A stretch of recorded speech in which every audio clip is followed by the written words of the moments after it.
बिस्मिल्लाहिर्रहमानिर्रहीम। अस्सलामु अलैकुम दोस्तों, उम्मीद है आप सब खैरियत से होंगे। अल्लाह आप सबको ऐसे ही खुश रखे। दोस्तों, आज हम ऐसे शख्स के बारे में बात करने वाले हैं जो एक साइंटिस्ट हैं और उन्होंने इस्लाम को कबूल कर लिया है। इस्लाम कबूल करने से पहले उनका मज़हब से दूर दूर तक कोई नाता नहीं हुआ करता था। जी हाँ दोस्तों, ये वो लोग होते हैं जो खुदा के वजूद के बिल्कुल इनकारी होते हैं, और अगर कहा जाए कि ये लोग किसी मज़हब के पैरोकार होते भी हैं तो वो सिर्फ साइंस है, और ये किसी भी बात को उस वक्त तक नहीं मानते जब तक साइंस उसकी गवाही ना दे दे। लेकिन इस साइंटिस्ट ने सभी धर्मों का अध्ययन करने के बारे में सोचा। फिर इन्होंने सभी रिलीजन पर रिसर्च करना शुरू कर दिया, सिर्फ इस्लाम को छोड़कर, क्योंकि ये इस्लाम को इस काबिल ही नहीं समझते थे कि इस पर रिसर्च किया जाए। लेकिन कोई भी मज़हब इनको संतुष्ट या मुतमईन ना कर पाया। दोस्तों, फिर इन्होंने सोचा कि मुझे इस्लाम को भी एक चांस देना चाहिए, और इन्होंने कुरान पढ़ना शुरू कर दिया। दोस्तों, कुरान पढ़ने के बाद इनके हर डाउट क्लियर होने लगे। इनको हर सवालों का जवाब मिलने लगा जो और मज़ाहिब की किताबें नहीं दे पा रही थीं। दोस्तों, इस साइंटिस्ट को इस्लाम में क्या खूबी नज़र आई और कौन कौन से फैक्ट्स नज़र आए जिसकी वजह से इन्होंने इस्लाम को कबूल कर लिया, ये जानने के लिए वीडियो को पूरी देखें। दोस्तों, हमने अक्सर देखा है कि बहुत से साइंटिस्ट ऐसे होते हैं जिन्होंने इस्लाम पर रिसर्च किया और इस्लाम से इंस्पायर होकर इस्लाम को कबूल कर लिया। लेकिन क्या आपने कभी ऐसा वैज्ञानिक या साइंटिस्ट देखा है जिन्होंने हिंदुइज़्म को कबूल किया हो? अगर जानते हो तो कमेंट सेक्शन में ज़रूर बताना। वीडियो पसंद आए तो वीडियो को लाइक करें और ज़्यादा से ज़्यादा शेयर करें। रिवर्ट मुस्लिम की स्टोरीज़ देखने के लिए हमारे चैनल को सब्सक्राइब कर दें और पास ही में बने बेल आइकन को भी दबा दें, ताकि हमारे आने वाली वीडियोज़ की नोटिफिकेशन आपको सबसे पहले मिले। वालेकुम वरहमतुल्लाहि वबरकातुहू। जो नास्तिक होते हैं, अथीस्ट होते हैं, या उनको मुल्हिद कह लें उर्दू में, तो इनकी बेसिकली दो परेशानी हैं। एक तो वो हर चीज़ को साइंस के नज़रिए से देखना चाहते हैं कि भाई जब तक साइंस नहीं कहेगा तब तक मैं मानूंगा नहीं। तो साइंस तो अभी बहुत सारी चीज़ों में पहुंचा ही नहीं, जबकि इंसान जब से है तब से इंसान के साथ रूह है। लेकिन साइंस तो रूह की एग्जिस्टेंस को साबित नहीं कर सकती। उसी तरह जब ये रूह के एग्जिस्टेंस को साबित नहीं कर सकती तो साइंस जो है मतलब अल्लाह के एग्जिस्टेंस को भी साबित नहीं कर सकती, क्योंकि अल्लाह ताला को कोई देख नहीं सकता, उस परमेश्वर को, गॉड को कोई देख नहीं सकता, है ना। तो ये जो है साइंस को लेकर के जो इश्यू बनाते हैं ना कि भाई जब तक साइंस नहीं बताएगा, तो साइंस तो बहुत सारी चीज़ों को नहीं बताया और नहीं बता पाएगा अभी। तो साइंस है क्या बेसिकली? साइंस का इनका जो कंफ्यूजन है, साइंस को जो इतना बड़ा मतलब साइंस को ही हर चीज का एक तरह से पैरामीटर नहीं बनाया जा सकता। बेशक साइंस बहुत बड़ी चीज है और साइंस के जरिए हम बहुत बड़ी बड़ी नई नई इजादें इंसानों की सहूलत के लिए करते हैं, लेकिन साइंस का डिफिनेशन क्या है? Science is nothing but the study of nature. जो चीज एग्जिस्टिंग है, जो ऑलरेडी एग्जिस्टिंग है, उसी की स्टडी और उसी का एप्लीकेशन है। साइंस कैन नॉट क्रिएट, कुछ भी नया नहीं बना सकता आउट ऑफ नथिंग। जबकि हमें मालूम है कि हमारी एक उम्र है, जैसे 40 साल या कोई 45 साल का है, तो 47 साल पहले उसका वजूद नहीं था। तो बगैर वजूद से वजूद में आने का तस्वुर खुद हमें पता है कि हमारा एक डेट ऑफ बर्थ है, उससे पहले हमारा वजूद नहीं था। तो इस फिनोमेना को तो साइंस डिफाइन नहीं कर सकती, लेकिन इस चीज़ को तो हम देख रहे हैं ना कि बगैर वजूद से कोई वजूद में लाया है। फिर हमारी मौत होगी, है ना, तो मौत को भी हम देख रहे हैं। तो मौत को भी साइंस डिफाइन नहीं कर सकता कि भाई मौत क्या है। मौत जो है रूह का जिस्म से निकलने का नाम है, तो चूंकि वो रूह को डिफाइन नहीं कर पा रहा है, इसलिए मौत को डिफाइन नहीं कर सकता। तो ये जो नास्तिक के जहन में या मुल्हिद के जहन में ये जो कल्फिसार है, इसका कोई इलाज नहीं है ना। ये एक्चुअली अल्लाह ताला जिसको गुमराह मतलब जो लोग खुद गुमराही ढूंढते हैं ना, तो अल्लाह ताला फिर उनको छोड़ देता है। अल्लाह ताला से अगर कोई हिदायत चाहता है तो अल्लाह ताला मुल्हिद को, नास्तिक को भी हिदायत दे सकता है। और इनके लिए सिर्फ एक ही मशवरा है कि अगर सच में ये हिदायत चाहते हैं, सच में ये अल्लाह को आना चाहते हैं, तो इनको भी दुआ करना चाहिए कि मेरे रब, आप जो भी हैं, जहाँ भी हैं, आप तो मुझे देख रहे हैं ना, आप मुझे अपने होने का एहसास करा दें। तो वो जरूर कराएगा। जो लोग हिदायत मांगते हैं अल्लाह ताला हिदायत जरूर देता है।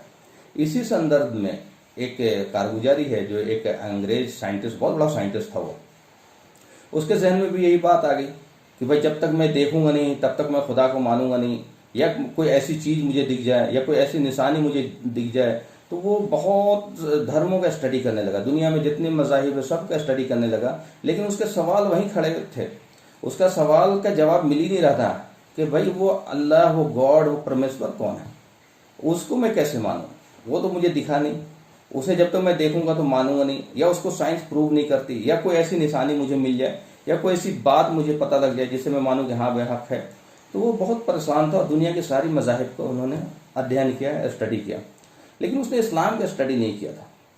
उसने इस्लाम को, चूँकि इस्लाम के बारे में वेस्ट में भी इंडिया में भी लोगों ने इतना प्रोपगंडा फैलाते हैं, नफरत फैलाते हैं, चूँकि अपना उनका इंटरेस्ट होता है, उनको खतरा होता है कि ऐसा ना हो कि इस्लाम की हक बात जो है हमारे लोगों तक पहुंच जाए और हमारे लोग इस्लाम कबूल कर ले, तो ये जानबूझ करके इस्लाम के खिलाफ छोटी छोटी बातों को इशू बना करके इस्लाम के खिलाफ फैलाते हो, तो उसका शिकार आम आदमी हो जाता है। तो उनको लगता है कि इस्लाम में कोई खैर की बात, इस्लाम में कोई अच्छी बात तो होगी नहीं।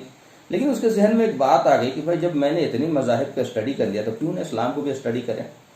अब उसके जहन में सवाल एक ही था कि भाई वो गॉड कौन है, या उसको मैं कैसे पहचानूं, या उसको मैं कैसे मानूं, या उसको मैंने देखा नहीं हो, या उसकी क्या निशानी है। तो अल्लाह ताला का ये ख़ास मतलब एक तरह से मिरेकल है कि इंसान अगर हिदायत चाहता है तो अल्लाह ताला ज़रूर, अगर हिदायत का तालिब है तो हिदायत की तरफ अल्लाह ले जाता है। जब उसने कुरान खोला तो अल्लाह ताला उसको ऐसी ऐसी आयतों पे ले गए जहाँ पे ख़ास करके सूरह रूम में करीब जो आयतें हैं उसमें 19 से लेकर के आप 26 या 27 तक सूरह रूम की आयतें आप पढ़ेंगे। तो जब वो वहाँ पहुँचा तो अल्लाह ताला की आयत जब वहाँ शुरू होती है कि वमिन आयाति अन खलक़कुम, ये मेरी निशानी है कि मैंने तुम्हें पैदा किया और उसके बाद तुम चल फिर रहे हो।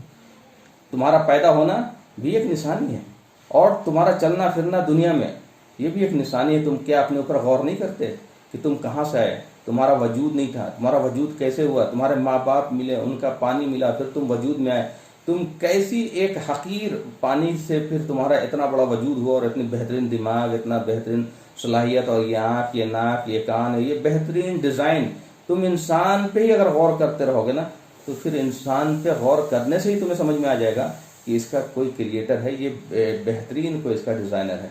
तो सबसे पहले उसमें जो आयत आई थी वमिन आयाति अन खलक़कुम मिन तुराब सुम्मा इज़ा अंतुम बशरुन तंतासिरून, तुम्हें मैंने मट्टी से पैदा किया और ये एक निशानी है। कौन सी निशानी तुम ढूंढ रहे हो? उसके बाद आते वमिन आयाति अन खलक़कुम मिन अनफुसिकुम अज़वाजन लितस्कुनू अलैहा, फिर मैंने तुम्हारे लिए तुम्हारी बीवी पैदा की और जिससे तुम सुकून हासिल करते हो, और मैंने ही आपस में मोहब्बत और रहम डाल दिया। अगर अल्लाह मोहब्बत और रहम ना डालता, एक दूसरे के बीच में अट्रैक्शन ना डालता, तो भी मतलब आप उसका तसव्वुर नहीं कर सकते।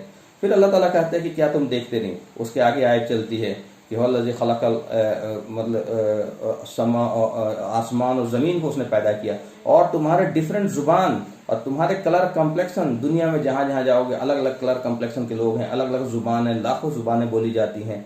ये भी मालिक की निशानी है। फिर ये मालिक की निशानी है दिन का होना या रात का आना। वमिन आयाति अल-लैल वन-नहार वश-शम्स वल-क़मर वला तस्जुदू लिश-शम्स वलिल-क़मर वस्जुदू लिल्लाहि अल्लज़ी ख़लक़हुन्ना इन कुन्तुम ईय्याहु ता'बुदून। देखो ये मेरी निशानियां हैं, ये दिन का होना, ये रात का होना, ये सूरज का निकलना, ये चांद का निकलना। तुम सूरज और चांद की परस्तिश न करना, बल्कि उसकी करना जिसने सारी कायनात को, सूरज और चांद को बनाया, तुम्हें बनाया, हमें बनाया, हमारे माँ बाप को बनाया, हमारे बड़ों को, जितने भी लोग हैं सबको बनाया। ये सूरह यूनुस की एक आयत थी। फिर कुरान में आता है सूरह लुक़मान में कि मेरी निशानियों में से है ये बिजली का कड़कना, ये बारिश का होना, है ना। ये मेरी निशानियों में से है कि मैंने तुम्हारे लिए सारी चीज़ें, तुम जो भी देखोगे कायनात में जो भी चीज़ें बनाई हैं, वो सारी चीज़ें जो यूनिवर्स में है या इंसान है या दुनिया में चलने वाली चीज़ है, वो सब भी निशानियाँ हैं। और ये निशानी देख करके इंसान पहचान लेता है। जैसे एक शख्स किसी को बोले कि भाई ये बहुत बड़े आर्किटेक्ट हैं, दुनिया में बहुत बड़ा नाम है, तो सामने वाला बोलेगा भाई मैं कैसे मानूं कि ये बहुत बड़े आर्किटेक्ट हैं? तो उसके क्रिएशन को दिखाएगा, उसकी बिल्डिंग को दिखाएगा, और वो बिल्डिंग को देखते ही कहेगा वाह इसका आर्किटेक्ट बहुत बड़ा। उसी तरह आप दुनिया में जो भी चीज़ देखेंगे, जो क्रिएशन है दुनिया में, आपको देख करके यकीन हो जाएगा कि मेरा रब जो है वो खालिक है, वो गॉड जो है वो क्रिएटर है, वो अकेला क्रिएटर है, बाकी सारा उसका क्रिएशन है।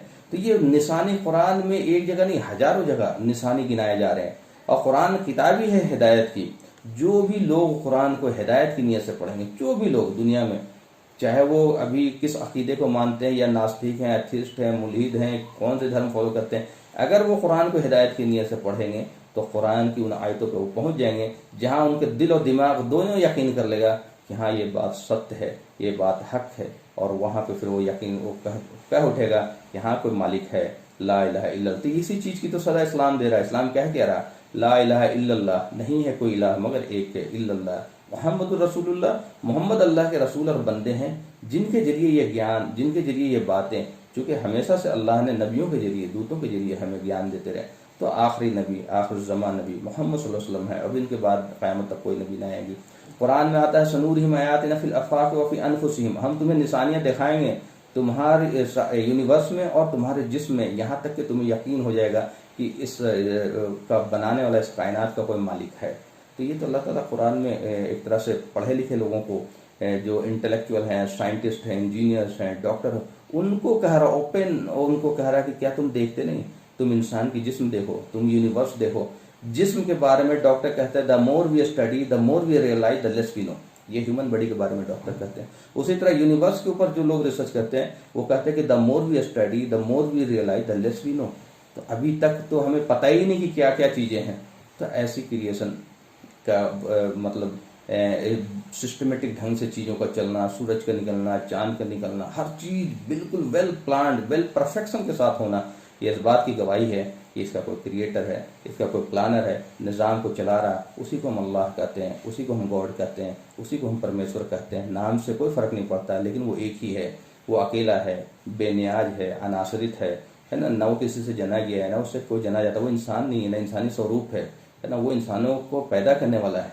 वो उसके जैसा कोई नहीं। वो बियॉन्ड इमेजिनेशन है, बियॉन्ड परसेप्शन है, बियॉन्ड कंप्रहेंशन है, परिकल्पना से ही बाहर है। उसका ज्ञान उतना ही है जितना उसने अपने दूतों के जरिए ज्ञान दिया है। उसे न नींद आती है, न ऊँघ आती है, अल्लाह ही वो जिंदा है। कभी ऐसा ना सोचे कभी वो सो गया या उसे कुछ पता ही नहीं चल रहा। नहीं, वो इंसानी स्वरूप नहीं है।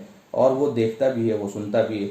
उसका कुदरत इतना है कि वो हमारा इतना करीब है जितना गर्दन का नस। मन में कोई बात सोचते हैं, दिल में कोई बात आती है, वो सब उसको जानता है। ऐसे मालिक की उपासना, ऐसे मालिक की बंदगी करेंगे। वाखिर दावाना अल्हम्दुलिल्लाह।